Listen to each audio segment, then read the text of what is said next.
मैं आपका होस्ट रुपेश रंजन आज अपने स्टूडियो में एक कैंसर विशेषज्ञ डॉक्टर नीलेश जो कि मुंबई के टाटा हॉस्पिटल में काम करते हैं उनको बुलाया है। आइए उनसे जानते हैं कैंसर रोग के विभिन्न पहलुओं को। नमस्कार डॉक्टर साहब। पहला सवाल, कैंसर क्या है? नमस्कार। स्टूडियो में बुलाने के लिए धन्यवाद। जैसा कि पहला सवाल है, कैंसर क्या है। कैंसर को हिंदी में कर्क रोग भी बोलते हैं। जैसा कि अभी सबको आप लोगों को पता है, अपने आसपास किसी न किसी जगह पे आपने देखा ही होगा।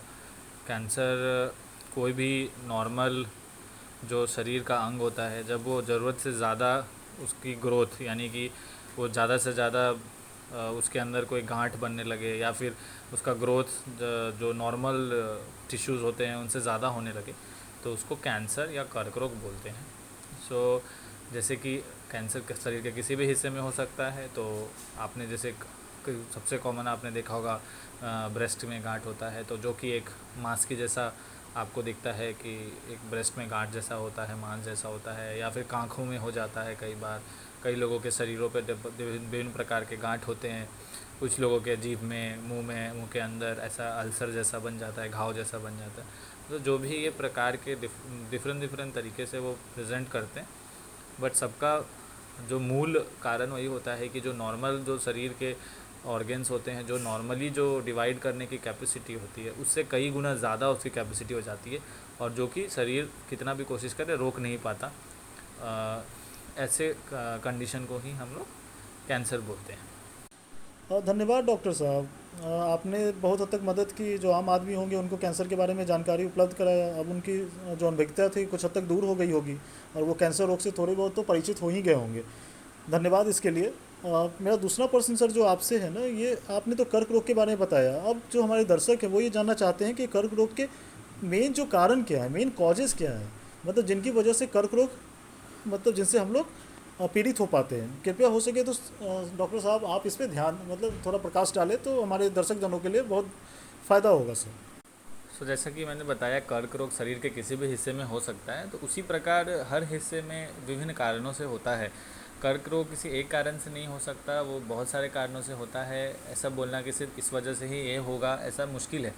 पर शरीर के डिफरेंट अंगों में जो कुछ कैंसर्स हैं, उनके लिए जो कारण हैं बहुत हद तक जो मालूम है, उसमें जो सबसे मेजर कारण होते हैं, उसमें सबसे पहला सिगरेट स्मोकिंग, तंबाकू खाना, गुटखा खाना, बीड़ी पीना, ये सब जो आदतें हैं, शराब पीना, बहुत ज़्यादा फैटी खाना खाना, फाइबर्स कम लेना, हरा सब्जी कम खाना, मोटापा, फिर और भी बहुत सारे कारण हैं। इन्फेक्शन होना बहुत तरीक़ों के वायरसों से। सब अंगों के लिए अलग अलग प्रकार के कैंसर होते हैं, कारण होते हैं कैंसर्स होने के। बट जो मोटा मोटा जैसे हम जनता के लिए बताने के लिए कोशिश करेंगे कि जैसे सिगरेट स्मोकिंग करने से आपको मोस्टली लंग का कैंसर होता है। तंबाकू खाने और वगैरह से आपको मुंह के अंदर का कैंसर, जीभ का कैंसर वगैरह होता है।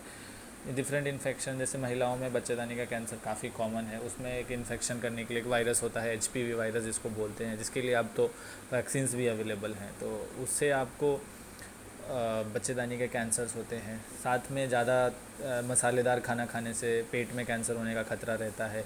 फैटी फूड ज़्यादा लेंगे तो कोलोन में, रेक्टम में, इनमें कैंसर होने का खतरा रहता है। शराब ज़्यादा पीने से लीवर के कैंसर का खतरा रहता है, पेट का कैंसर।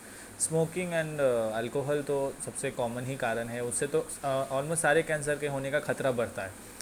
बट इसके अलावा एक जेनेटिक कंपोनेंट भी होता है। जेनेटिक कहने का अर्थ होता है अनुवांशिक, यानी कि अगर माता पिता में बच्चों में होने का चांसेस और भाई बहन में होने के चांसेस, कि अगर एक भाई में हुआ है वो कैंसर तो दूसरे भाई में होने का चांस, अगर माता पिता में है तो बच्चों में होने का चांस। उसमें भी उसके भी कई सारे कैंसर्स में वो इम्पॉर्टेंट कारण है।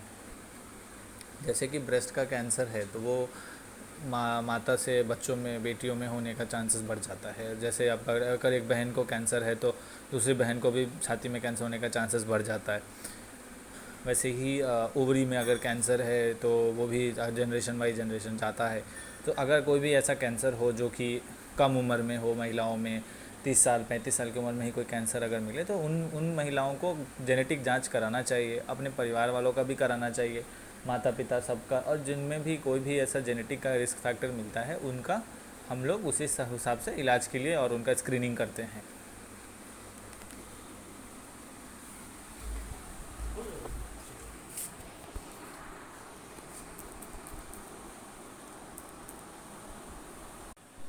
धन्यवाद डॉक्टर साहब। आपने बहुत हद तक हमारे पेशेंट्स जो भी मरीज हैं और जो भी लोग हैं, जो आम जनता जो कैंसर के बारे में जानना चाहते थे, उनके सारे कन्फ्यूजन्स को बहुत हद तक आपने क्लियर कर दिया है। आपने ये बताया कि कैंसर रोग मतलब क्या है और उसके मेन जो रीजन से क्या है, जो के बारे में शायद हम लोग को उतना पता नहीं था, पर आपकी वजह से आज हमारा जानकारी कैंसर के बारे में बहुत हद तक भर गया। धन्यवाद डॉक्टर साहब। जो जो सबसे इंपॉर्टेंट क्वेश्चन जो कि अब हमारे दर्शकगण के दिमाग में जो आ रहा होगा, जो मेरे मन में भी आ रहा है, जो हम आपसे ये जानना चाहते हैं कि सर ये सब तो बातें हो गई और हम लोग ऐसा सोचते हैं कि कैंसर लाइलाज बीमारी है, मतलब कैंसर का कोई उपचार नहीं है। फिर भी मतलब आप तो समझ रहे हैं कि हम लोग लेमैन है, उतनी जानकारी हमारी नहीं है, तो बस वही चाहते हैं कि थोड़ा सा हमारा जो दिमाग है, जो हमारी सोच है, थोड़ा सा इसके बारे में थोड़ा क्लियर हो जाता है, थोड़ा सा हमारा नॉलेज बढ़ता है इसके बारे में कि आपका क्या कहना है इस कैंसर के बचाव और इलाज के बारे में। आपका क्या कहना है कि क्या कैंसर का इलाज संभव है? क्या कुछ ऐसे प्रिकॉशंस ले जिससे हम कैंसर के रोग को रोके जा सके या रोकथाम संभव है? तो अगर इस तरह है तो इस पर कृपया सर आप थोड़ा दृष्टि डालते और थोड़ा हमारी जानकारी बढ़ाते तो इसके लिए आपका धन्यवाद होता है सर। कृपया इस पर थोड़ा प्रकाश डालें। जी, अच्छा सवाल पूछा आपने। सबसे इम्पोर्टेंट बात जो बताने का है, जो धारणा है कि कैंसर की बीमारी का कोई इलाज संभव नहीं है, वो बहुत ही गलत धारणा है। कैंसर अगर समय पर डिटेक्ट हुआ और बहुत अर्ली स्टेज में डिटेक्ट हुआ तो आपका कोई भी कैंसर का इलाज संभव है और वो उसके वापस आने का खतरा भी बहुत कम रहता है। हाँ, ये है कि अगर कैंसर की बीमारी बहुत लेट स्टेजेस में मिली है और आप अपने ख़राब आदतों को सुधारते नहीं हैं तो वापस कैंसर होने का खतरा रहता है। और उस बारे में वो है कैंसर के बारे में कि उसकी प्रवृत्ति होती है कि वापस आने का। बट अगर समय पे जांच हो, समय पे पकड़ी जाए और समय पे इलाज किया जाए अच्छे तरीके से तो इसको रोकना और इसका पूरा इलाज संभव है। कुछ कैंसर्स जिनका हम लोग जो कि समाज में बहुत कॉमन है, जैसे कि ब्रेस्ट की कैंसर हो गई या फिर मुंह के अंदर की कैंसर है या फिर बच्चेदानी की कैंसर, उसके लिए बहुत सारे स्क्रीनिंग प्रोग्राम्स बने हुए हैं। कहने का मतलब है कि अगर 40 साल से ऊपर की कोई भी औरत है उनको ब्रेस्ट के हमें हर साल में एक मैमोग्राफी कराना चाहिए 5 साल तक लगातार। समय महिलाओं को पैप स्मीयर करके एक जांच होती है, वो जांचें हैं जो कि आपको समय से पहले कैंसर का अगर कोई भी अंश आ रहा है तो वो पता डिटेक्ट कर सकते हैं। इसको स्क्रीनिंग बोलते हैं। अगर स्क्रीनिंग में कैंसर पता चलता है तो हम लोग उस हिसाब से उसको बहुत जल्दी इलाज पॉसिबल है और वो पूरा 100% क्यूरेबल है, मतलब उन पेशेंट्स को वापस कैंसर आने का खतरा बहुत कम। बट अगर बहुत सारे पेशेंट्स ऐसे भी आते हैं हमारे पास जो कि गांठ को बहुत समय तक इग्नोर करते रहते हैं और वो गांठ बहुत बड़ा हो जाता है, फिर उसका इलाज करवाना थोड़ा मुश्किल होता है और फिर अगर इलाज किया उसके वापस आने का खतरा भी होता है। इसके लिए हम सरकार ने बहुत सारे स्क्रीनिंग प्रोग्राम्स बनाए हुए हैं। उस स्क्रीनिंग प्रोग्राम का हमको रेगुलरली फ़ायदा उठाना चाहिए। कुछ बीमारियों के लिए, कैंसर्स के लिए वैक्सीन्स आ गए हैं, जैसे कि सर्वाइकल कैंसर यानी बच्चेदानी के नीचे का कैंसर जो होता है उसके लिए हमारे पास वैक्सीन्स हैं। सो उसमें हम लोग जो कि महिलाओं को अपने पहले संबंध बनाने से पहले लेना होता है 9 साल से 26 साल के बीच में, तो उससे उनको सर्वाइकल कैंसर का खतरा कम हो जाता है। साथ में उससे एनल कैंसर का और भी डिफरेंट कैंसर्स का, मुंह के अंदर का कैंसर का, उसका खतरा भी कम होता है। तो वैक्सीन लेना इंपॉर्टेंट है, पहली चीज़। दूसरी चीज़ की रेगुलर चेकअप कराना और ख़ुद का ध्यान रखना। आपको खुद शरीर में कुछ समस्या हो तो तुरंत डॉक्टर से मिलना। सपोज़ अगर आपको स्टूल पास करने में बार बार प्रॉब्लम आ रही है या फिर बार बार डायरिया हो रहा है या खून आ रहा है, खांसी में खून आ रहा है, या आपको छाती में बहुत तेज़ दर्द हो रहा है या सांस लेने में दिक्कत आ रही है, मुंह के अंदर कहीं अल्सर है जो कि ठीक नहीं हो रहा बार बार, और अगर आप सिगरेट तंबाकू लेते हैं, ऐसे केसेस में डिफरेंट सिनेरियो में आपको जल्दी से जल्दी डॉक्टर के पास जाना चाहिए और उनसे बात करनी चाहिए और वो जाँच जो भी संभव हो करना। सो ये तो स्क्रीनिंग के बारे में बात हो गई। इलाज के लिए भी मोटा मोटा हमारे पास क्या है इलाज, अगर आपको हम शॉर्ट में बताएं तो सबसे इम्पॉर्टेंट चीज़ है कि हम लोग 3 तरीके से कोई भी कैंसर का इलाज पॉसिबल। एक को बोलते हैं सर्जरी यानी ऑपरेशन जिसको बोलते हैं, सब लोग गाँठ निकालते हैं। दूसरा है रेडिएशन जो कि लाइट का इलाज होता है। और तीसरी चीज़ होती है कीमोथेरेपी। तो इन तीनों के माध्यम से आज के समय में हमारा कोई भी कैंसर का इलाज संभव है और हम लोग maximum to maximum cure possible है हर कैंसर्स का। बस वही इंपॉर्टेंट बात है, हमको समय पे इलाज कराना चाहिए और समय पे इलाज कराने के साथ साथ हमको ध्यान रखना चाहिए अपने किन कारणों से होता है उन चीज़ों को नहीं करे। जो चीज़ें बताया शुरू में, जैसे सिगरेट पीना, दारू, अल्कोहल वगैरह, ये सब नहीं लेना चाहिए। इन सब करके हम लोग एक तो कैंसर से मुक्त रह सकते हैं, प्लस समय पर अगर उसकी जांच करके पकड़ में भी आए तो उसका इलाज भी संभव है।